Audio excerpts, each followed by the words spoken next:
aí, gente, como é que vocês estão? Terminei de ler a trilogia Millennium e vamos falar um pouco sobre o terceiro livro, A Rainha do Castelo do Ar. O livro é uma continuação direta do segundo, né, da menina que brincava com fogo, como eu já tinha comentado no segundo vídeo. E então ele começa com a Lisbeth no hospital, depois, né, de tudo aquilo que aconteceu. O Mikael mais do que nunca envolvido em tentar defender a Lisbeth, porque agora ela com certeza vai para um julgamento, né? Ela não conseguiu fugir. O Zala também tá no hospital e todo mundo tá naquele ponto logo em seguida dos acontecimentos do segundo livro mesmo. Então você já começa no meio da confusão, que não era algo que acontecia nos outros dois livros. Então nós vemos o Mikael falando com a irmã dele para ser advogada da Lisbeth, né, a Annika. Nós vemos tanto a Lisbeth quanto o Zala pensando o que vão fazer, como eles vão sair do hospital. A Erika começa a ter uns dilemas no meio do trabalho e a Millennium tá aquela confusão de sempre, tentando defender a Lisbeth e fazendo a revista funcionar e etc. Os policiais, eles se dividem, né? A equipe do Bublansky vai atrás do Nirdsman, eu não sei como é que fala o nome dele, mas é o gigante loiro, né? E o Hans começa a ficar meio que responsável pelo caso da Lisbeth, o que é ruim porque a gente sabe que o Hans não gosta nem um pouco da Lisbeth, né? Ele teve uma birra gigante com a Miriam Wu. Então você já começa o livro sabendo que todo mundo tá ferrado. Ou pelo menos os personagens com quem a gente se importa. O que eu achei do livro? Dos três, eu acho que ele é não o mais fraco, porque eu não acho que ele seja fraco, mas talvez o menos bom, né? Ele fecha os acontecimentos bem, todas as maiores pontas soltas. Tem uma outra que fica mesmo sem resposta. A trilogia Millennium não era pra ser uma trilogia, era pra ter mais livros depois disso. Então eu acho que essas pequenas pontas soltas iam ser amarradas numa outra história que não deu certo, né? Porque o Stieg Larsson morreu. Mas não precisa ter medo de pegar a trilogia pra ler e achar, como eu achava no começo, não vai ter um final. Não, tem um final e as coisas mais importantes são fechadas. De qualquer forma, algumas coisas que aconteciam nos outros livros, que eu considero até que sejam falhas, mas não tinham me incomodado, nesse livro me incomodam. Quando eu comecei a ler o primeiro livro, como eu comentei no primeiro vídeo, eu achei que ia ser uma linguagem arrastada. E não foi o caso, porque eu me envolvi muito com a história, eu li muito rápido, não são livros pequenos, e não foi nem um pouco arrastado no final das contas. Só que nesse terceiro, eu acho que alguns momentos foram bem arrastados, eu me pegava várias vezes, tá bom, passa pra mais outro personagem, deixa eu ler sobre a Lisbeth, deixa eu ler sobre o Mikael. Então, às vezes, era um pouco difícil, e também toda aquela questão você tá lendo um acontecimento importante, aí para no meio pra explicar alguma coisa, que é o que eu falei, não me incomodava antes, porque eu queria saber o que tá acontecendo, mas nesse terceiro livro, ele faz isso pra explicar coisas que nós já sabemos. Tipo, a relação da Erika com o Mikael e com o marido dela, o passado da Lisbeth, enfim, tem várias explicações de coisas que nós já sabemos. Como se o Stieg Larsson pensasse que leitores que nunca tinham lido os outros dois livros pegassem o terceiro pra ler, só que não tem como, né? Se você chega no terceiro, você já leu os outros.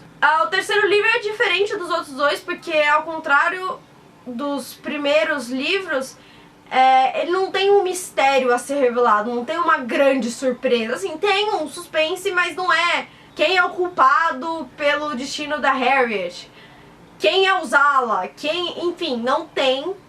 Isso não acontece no terceiro livro. O terceiro livro fica muito mais no âmbito da espionagem, teorias da conspiração, o que é legal também, eu gosto desses assuntos, só que não me empolgou tanto. Eu acho que uma das coisas que mais te deixa grudado, mesmo no terceiro livro, quando você já tá um pouquinho de saco cheio, são os personagens. Você se importa muito com os personagens nessa altura do campeonato e você quer saber o que vai acontecer. Então, mesmo que você não goste desses assuntos que o terceiro livro trata, talvez você continue lendo porque você... Meu Deus, o que vai acontecer com a Lisbeth? O terceiro livro também tem muitas histórias paralelas que eu gostei porque eu acho que incrementou na história. Eu acho que sem essas histórias paralelas talvez fosse um pouco vazio. Mas ao mesmo tempo eu não entendi muito bem o que elas tinham a ver com a trama principal, ou se era só pra incrementar mesmo. Que é o caso do arco da Erika, por exemplo, que tem os seus dilemas de trabalho. O terceiro livro termina bem, né? Ele continua te mantendo envolvido, mesmo que um pouco menos que os outros. Você quer terminar de novo, assim como o segundo. O terceiro também tem muitas críticas à imprensa, ao machismo, a vários tipos de coisa. Então isso eu gostei bastante. Eu gosto também que é reforçado em vários momentos a questão de combater os homens que não amavam as mulheres. Foi uma trilogia muito legal de ler. Eu tô curiosa pra saber o que vai acontecer nesse quarto livro que vai sair, que não foi todo escrito pelo autor original. E também porque acho que quase todo mundo, pelo menos, que leu o livro cria um carinho muito grande pela Lisbeth. Eu ainda acho que eu gostei mais do primeiro livro, apesar de eu achar que no segundo ele evolui bastante. E mesmo pra quem não compra o jeito que essa trilogia foi escrita, inclusive tem muitos escritores que não gostam do jeito que foi escrito, os personagens são tão cativantes e você tá tão interessado no que vai acontecer que você até ignora os problemas. E isso pra mim é um mérito, né? Tipo, se você consegue ignorar os problemas porque você quer continuar lendo, alguma coisa o cara fez certo. Essa foi a parte sem spoilers, então agora vamos começar os spoilers, tá? Então, se você não leu ainda, pare de ver o vídeo. Acho que eu vou começar mesmo pelo ponto principal da história, que é todo o julgamento da Lisbeth. Eu não entendo de direito e como um julgamento funciona, mas algumas partes daquele julgamento, do jeito que a polícia levou, eu não tava comprando muito bem. Então não sei se alguém aí entende dessas coisas e leu a trilogia e quiser comentar sobre, por favor.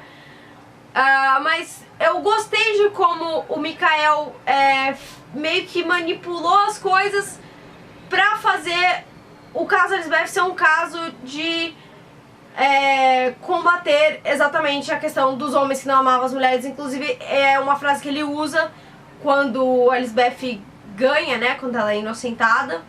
Eu gosto como a Annika consegue destruir o argumento de todos os homens da promotoria, né, daquele procurador que eu esqueci o nome, do médico responsável pela Lisbeth durante os anos que ela ficou internada. E ela vai destruindo vários preconceitos e é muito legal ler aquele final.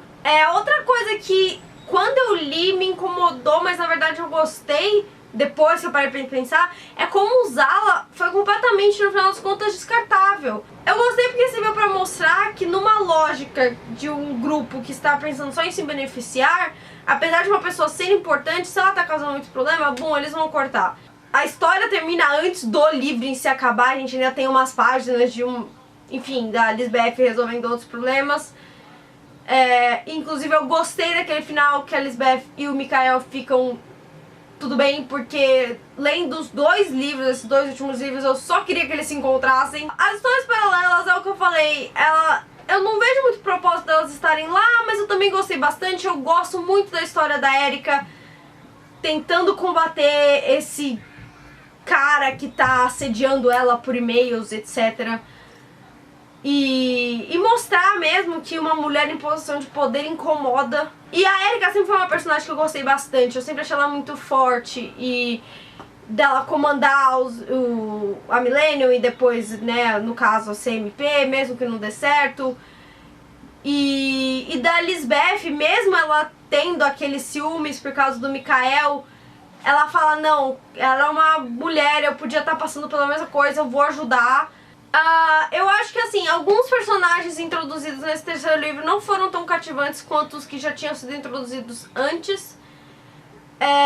Eu também lamento um pouco não ter visto tanto da Sônia e do Bublansky, porque eu gostava deles, eu comentei acho que eu comentei no segundo vídeo. Não tem um mistério, né, porque os grandes mistérios já foram resolvidos, mas é aquela coisa da teoria da conspiração, da espionagem e dos escândalos e etc. E o título, né, caso você tenha ficado na dúvida, pelo menos a minha interpretação, porque eu também não entendi muito bem, é que o Castelo do Ar... Porque, assim, a Lisbeth, mesmo sendo antissocial, de poucos amigos, etc, etc, ela conquistou algumas pessoas. Aquelas pessoas estão fazendo de tudo pra ajudar ela. Eu acho que isso meio que cria a ideia de um castelo, né, de uma fortaleza, de uns seguidores. Ou também o que eu pensei era a questão dela ter tanto dinheiro assim, né? Um castelo de ar que você não vê, mas na verdade ela tem muita grana, né? Escondida por causa da questão do Emerson e tal. E eu me diverti muito lendo essa trilogia, apesar de eu achar que o terceiro livro é um pouquinho mais fraco que os outros dois.